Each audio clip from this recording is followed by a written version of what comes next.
My name is Tamás Berецki. I'm originally from Hungary, so this is a Hungarian name.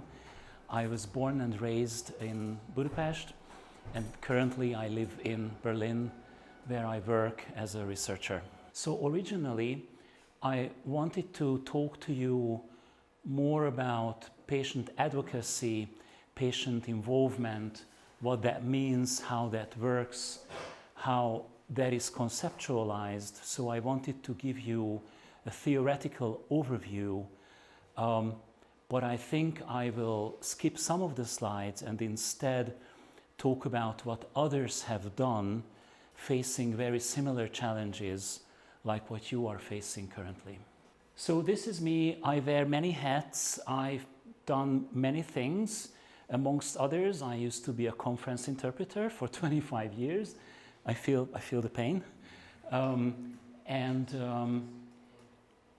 I also went through, let's say, an atypical trajectory or career from being gay, bisexual, drug-using person to becoming an academic, a researcher, lecturing across Europe and the world. So meanwhile, I've been living with HIV for 21 years, but I'm also a grandfather. I have two granddaughters, which I'm very proud of, although I have nothing to do with this merit, but it's still, I feel a lot of pride. I was diagnosed with AIDS back in Budapest in 2004, and then I immediately got involved in very practical, very hands-on advocacy work, because at the time there was absolutely no information available on HIV and AIDS and treatment in Hungarian, so in my native language. And then one thing followed the next, and gradually I became involved in patient advocacy, in speaking for and with other people living with HIV in Hungary, and then also across Europe. And suddenly I found that this is what I like doing. This is something that I really like to do. And so that then led on to an academic career at the university as a lecturer and then as a researcher. So I just want to highlight that most of us working in patient advocacy, and not only in HIV, but also across all other therapeutic areas, start out as volunteers, even if there is a growing professional core. So there's like more and more people who do this professionally, but most of us, like 80 to 90% of patient advocates, start out as volunteers out of personal motivation. So it is all right to rely on your personal experience and build a career on that personal experience. But then the question arises, why are we doing this? Why is there this patient advocacy in the first place? Why is there this movement? And there has been some research into this with fellow patient advocates, with peers, which lead to a certain theoretical framework that I will very quickly outline here. So first of all, it may be self-explanatory, but we still have to state that patients constitute a minority. Even though you will sometimes hear that, well, everybody is a patient, that's not true. Being a patient is a specific identity or identity element, so it does matter, and it will make you part of a minority within society. Secondly, we also know, again, there's solid research to back this up, that all illnesses are stigmatizing. Not just the easy ones, if you like, so like HIV or visible skin diseases or illnesses that will deform you physically, but all other diseases are also stigmatizing, and there's a very robust literature or body of literature about that. So that it's not just the usual suspects like HIV and skin diseases, physically deforming illnesses that are stigmatizing, but all illnesses are stigmatizing, be that diabetes or whatever. Now, we also know that healthcare all around the world is under immense pressure. It's better in some places, it's worse in some places, but all in all, there's an incredible problem happening in healthcare because healthcare systems are increasingly unsustainable. The reasons are complicated and we will not go into that. That's a different story. But there's a big problem everywhere in the world. One of the consequences of these problems, of this decline of healthcare, is that there's an increasing push of services from the state, from state systems, into civil society, especially into families. So that services that the state, the welfare state, used to provide are increasingly pushed out, spun off the state and pushed out into civil society, and it usually lands on the shoulders of women. So that's why it is a feminist issue. Now, we can debate whether this is good or bad. You can look at it both ways. But there's one clear need that emerges from this, and that is the empowerment of patient communities and an increasing need for education of patients and patient organizations. So the question is then, and this is where then we start from, whose illness is this? And this may be a very dumb or may seem like a stupid question, but then I want to remind you how often you as a patient hear doctors talk about their patients. My patient is doing well. My patient is not following the instructions. I have this very interesting cancer in the department. Whose cancer is it? And who owns the patient and his illness? So on a very fundamental level, this is also about reclaiming ownership and reclaiming control of whatever happens to you as a patient. Because ultimately, and I know that this sounds bizarre, but ultimately, I live with this virus. I have this virus in my body. I feed it, and the virus also feeds off my body. And if I have cancer, then it's my tissue, it's my tumor that's growing in my body, right? So a part of the food I eat will feed my cancer. So you cannot really separate the illness from the person. On these foundations, on this basis, then the whole idea about civic participation, about patient and public inclusion, involvement and engagement, I will repeat because I know, has come about, has emerged, which is based on a relatively old theory that comes from urban planning. This theory about civic engagement was first worked out for the involvement, for the inclusion of black and brown people in urban planning in the United States. So this whole which is called the ladder of citizen involvement or citizen control starts from like the absolute basics, like you provide therapy to people, or you inform them, or you consult them, and then the ultimate objective, what we want to achieve, is about citizen control, is about co-creation, is about sitting at the table with equal rights. So when Alex talks about the patient board, then that's exactly what we want. The question is, does it work or not? Apparently it does not work so well. However, I want to encourage you that that's the right path, that's the right way to go. because there's also in the background robust legislative frameworks and also a lot of good practices for how this can work, even though it doesn't work well everywhere. So you're not the only place where this structure exists maybe but doesn't work so well. So that's why I also want to encourage you to insist on establishing and running a patient organization, because patient organizations can assume this role that the patient council or patient board does and can then support that work and carry it forward even in difficult times.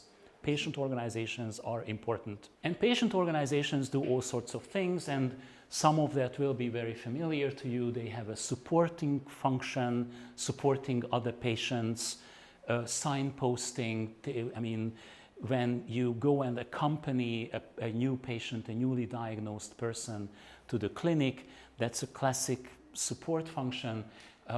They help, they also influence policies, they tell about the experience of living with an illness, and they also do a lot of educational work. So by and large today, if you look around in Europe and in the world, it's no longer just a European thing, then you will find that patient advocacy, patient organizations operate in these three main areas: support, helping shaping health policy, and research, like hard research. A lot of patient organizations participate in research work, social sciences, but also in life sciences, which means that you may be interested in different areas and not everything will be interesting to you, but you're free to choose your own path.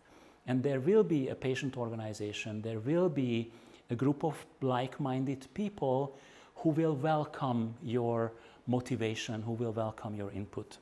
There are, I don't know whether you are aware of this, but there are more than 30,000 patient organizations just in Europe. And these can be very, very small, like mom and pop shops, like really like a couple of people sitting around the dinner table and doing advocacy work or building a website or blogging about an illness or doing some other form of advocacy. But they can also be, by now, very large, very powerful organizations. So we've come a very long way from 10 years ago, when most patient organizations were really just tiny advocacy groups, to today, when we have these organizations like Europa Donna. Europa Donna is the European Breast Cancer umbrella organization, or Europa Uomo, that's for male cancers like prostate cancer, testicular cancer, or Luce, which is the European lung cancer organization. These organizations run with budgets of millions of euros. They employ doctors, they employ biologists. There are two patient organizations in Europe which run their own biobanks. They collect tissue and then run research with this tissue. So it's a very different world today. All of them, mind you, these are patient organizations. They were established by patients. They are run by patients. Patients do the fundraising. The management of these organizations are patients. Yes, they employ other professionals, but they are controlled by the patients of the given disease area. Just one reminder that the European AIDS Treatment Group, which I also was a member of for 17 years, and Ian is here and he's a member, and Robert is also here, but he's out of the room, but he's a member too. You're very welcome to ask questions. Is Anna still in the room? She's also a member. You're very welcome to ask questions, and you can also join the organization if you like. And actually, all of this, all this tremendous development that you see outside, all of this started with HIV patient advocates, with those people back in the early 80s who were dying of AIDS in the United States, and then later a couple months later in the UK, and then gradually everywhere else.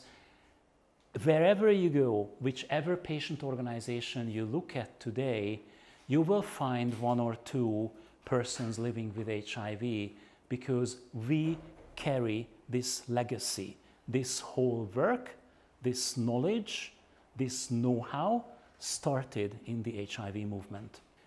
So the entire concept of what an expert patient is, which is how I would describe myself, also comes from the HIV tradition and was first described by a sociologist who then looked at how HIV advocacy evolved in the 80s. And there's a long list of achievements, all these different things, policy changes with a global impact that emerged from the HIV advocacy world. Like if you think about the accelerated approval of drugs, which means that there's a framework for a shorter assessment of drugs before they get to the market, that was first used for HIV drugs so that fewer people die, and it's still in use. And the last time it was used was for COVID vaccines, the exact same procedure still. And this was not because the politicians or the doctors or even the pharmaceutical companies wanted this to happen. They didn't want this to happen. This was because HIV patients were fighting for these innovations and for these achievements, literally fighting at the time with demonstrations, with direct action, and also a lot of diplomacy. So that ultimately we have arrived to a point in time when my colleagues at the European Patients Academy, where I also teach, developed an entire roadmap for patient involvement and patient engagement as well across the entire research spectrum, where they looked at what is it that patients can do in a different activity areas, what are those concrete actions where patients can be and should be involved. And these are all concrete examples. This has happened before. So we argue that if it has happened before, then it can happen again, right? So you can do this again, regardless of the therapeutic area that you work in. And these examples are also already described, so it's well documented. And why this is important is because if you want to be engaged, then there is already a very good evidence base for where and how you can get involved. So we argue with this whole expert patient and patient organization thing that what we talk about, so research and also policy, it's not magic. It is not somehow, you don't become a doctor because an angel descended and appointed you to be a doctor, but you become a doctor because you learn. And if you could learn it, then I can learn it too. It's just knowledge. And this knowledge has two sides. One is, what is it that you want, right? And the other side of this knowledge is, how can you get there? How can you achieve what you want? So that's why we say that science, what you want to achieve in terms of treatment or in terms of policies that support you, but also you need to understand the policy side. How can you get there? It's one package. And then all of this is subsumed under the concept of evidence-based advocacy, which is you learn about what you want to do. First you acquire, you obtain this information, maybe not you yourself, but your patient group, your patient organization, and then you actively deploy that knowledge in order to achieve your objectives. And by now you can already learn a lot about all this work. You can learn in formal and informal ways. And one good way to learn about this is the European Patients Academy, EUPATI, where I have been teaching for many years. Eon is now a student at the Patients Academy. Or also you can look at the work of the European Patients Forum, and here we have Robert with us, who's a board member. You're a board member, aren't you? Yes. Who's a board member of the European Patients Forum, so he can provide more information about their educational and policy offering. And also, I really do urge you that you establish a patient organization and start from there, because that will help a lot. Just to point out, the Patients Academy is that's not a joke. The Patients Academy is a massive organization with hundreds of students, thousands of pages of information available in, I think, 11 or 12 languages now. And it's all free of charge because it was developed from European taxpayer money. And so in conclusion, we find, and this is also backed up by the literature, that learning about your illness and learning about the environment of your illness is a way of coping, and it is a way of empowerment. So use learning as a way to personal coping, but also use learning as a way towards societal change. So this doesn't go quickly, so you must choose your battles, but also I encourage you to look beyond your immediate disease or therapeutic area and talk to other patients, talk to other patient organizations, because you will find that there's so much in common, which creates a joint front, if you like, that helps us all to work together. So healthcare systems are extremely siloed everywhere, but you don't have to be. And ultimately, this is how we find, and again, there's research that backs that up, that this is a good way to convert your shame that's always associated with illness into pride, because you achieve something. You can do something for you, but you can also do something for your community. So illness is not a source of shame.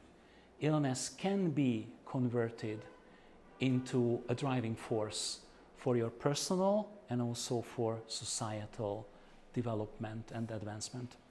That concludes my presentation, and I'm happy to answer questions. I don't know how this is going to happen, but at the end or now, but if you have questions, then I will answer your questions. Who's next?